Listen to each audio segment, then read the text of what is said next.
మనం తెలిసి చేసే ఈ పొరపాట్లే దరిద్రానికి హేతువులు అని మీకు తెలుసా?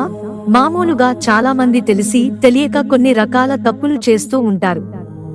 అలా తెలిసి తెలియక చేసే తప్పులే ఒక్కోసారి వాస్తు దోషాలకు కారణమవుతాయి. తెలిసి తెలియక చేసే పొరపాట్లు మహాగ్రహపాట్లుగా మారి దరిద్రానికి హేతువులు అవుతాయి. హిందూ ధర్మశాస్త్రం ప్రకారం కొన్ని ఖచ్చితంగా ఆచరించవలసిన నియమాలు ఉన్నాయి. ఈ విషయంలో నిర్లక్ష్యంగా వ్యవహరిస్తే ఇంటికి లేని దరిద్రం వచ్చి పడుతుంది. మరి ఎలాంటి పొరపాటు చేయకూడదో అవేంటో ఇప్పుడు మనం తెలుసుకుందాం. ఇంట్లో ఎవరూ కూడా సూర్యోదయం అయ్యే వరకు నిద్రపోకూడదు.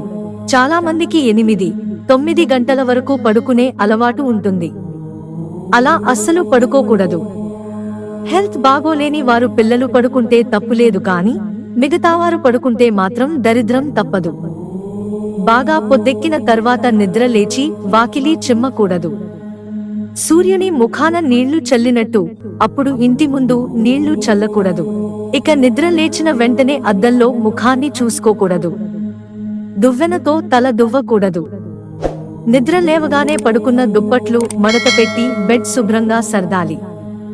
లేదంటే దరిద్ర దేవత అక్కడ తిష్టవేసి కూర్చుంటుంది. ఇక ఇల్లు ఊడ్చిన చీపురును నిలబెట్టకూడదు. వంట గదిలో వాడే మసి బట్టలను పొద్దుపోయిన తర్వాత ఉతకకూడదు. మాసిన బట్టలు ఉతికిన తర్వాత మాత్రమే స్నానం చేయాలి. బట్టలు ఉతికిన నీళ్లను కాళ్లపైన పోసుకోకూడదు.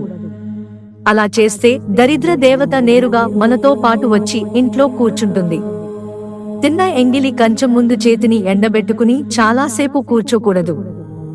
అన్నం తిన్న తర్వాత ఎంగిలి చేయి కడుక్కొని మళ్లీ అదే కంచం ముందు కూర్చోకూడదు. అలా చేస్తే రోగ పీడితులు అవుతారు. సాయంత్రం భార్యాభర్తలు శృంగారం చేయకూడదు. నిద్రపోకూడదు. ఆహారం తినకూడదు. గొడవలు పడకూడదు. ఆ సమయాన్ని ప్రదోషకాలంగా గుర్తించి ధ్యానం, పూజ వంటివి చేసుకుంటే మంచి ఫలితం వస్తుంది.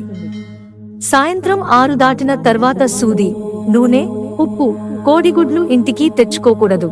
అవి శని స్థానాలు కాబట్టి వాటిని సాయంత్రం 6 దాటిన తర్వాత మాత్రమే ఇంటికి తెచ్చుకుంటే శనిని ఇంట్లోకి ఆహ్వానించినట్టు అవుతుంది. కాబట్టి పైన చెప్పిన విషయాలను తెలిసి తెలియకుండా కూడా అసలు చేయకూడదు. అలా చేశారంటే మీరు లేనిపోని కష్టాలను ఏరుకోరి మరీ తెచ్చుకున్నట్టే.